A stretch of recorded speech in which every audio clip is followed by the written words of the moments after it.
బుధవారం నాడు ఢిల్లీ, గుజరాత్ జట్ల మధ్య జరిగిన 40వ ఐపీఎల్ మ్యాచ్ చాలా ఆసక్తికరంగా సాగింది. ఆఖరి ఓవర్ చివరి బంతి వరకు గెలుపు ఇరు జట్ల మధ్య ఊగిసలాడింది. అయితే చేజింగ్లో మంచి రికార్డున్న గుజరాత్ జట్టుని గెలవనివ్వకుండా అడ్డుకోవడంలో ఢిల్లీ జట్టు విజయవంతమైంది.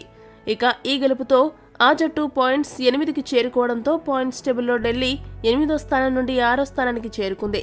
ఇక ఈ మ్యాచ్లో మొదట బ్యాటింగ్లో 200కి పైగా స్ట్రైక్ రేట్తో బ్యాటింగ్ చేసి 88 పరుగులతో నాటౌట్గా నిలిచి అదరగొట్టిన పంత్ ఆ తర్వాత కీపింగ్లో కూడా అంతే గొప్పగా ప్రదర్శన చేసి జట్టును గెలిపించాడు.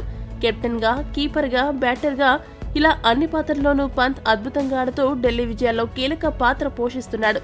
ఇక మ్యాచ్ అనంతరం ఢిల్లీ సాధించిన సంచలన విజయంపై పంత్ మాట్లాడుతూ ఏమన్నాడంటే, మా జట్టు ఈరోజు ఇలాంటి ఒక థ్రిల్లింగ్ విక్టరీని అందుకోవడం చాలా సంతోషంగా ఉంది.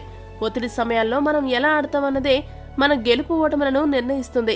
ఇక డెత్ ఓవర్లలో మా బౌలర్లు పరుగులు సమర్పించుకున్నప్పటికీ జట్టుని గెలిపించడంలో విజయవంతమయ్యారు. నా వ్యక్తిగత ప్రదర్శన జట్టుకు ఉపయోగపడడం చాలా ఆనందంగా ఉంది. నా లక్ష్యమంతా ఒకటే, ఢిల్లీ జట్టుని ప్లే ఆఫ్స్లో నిలపాలి.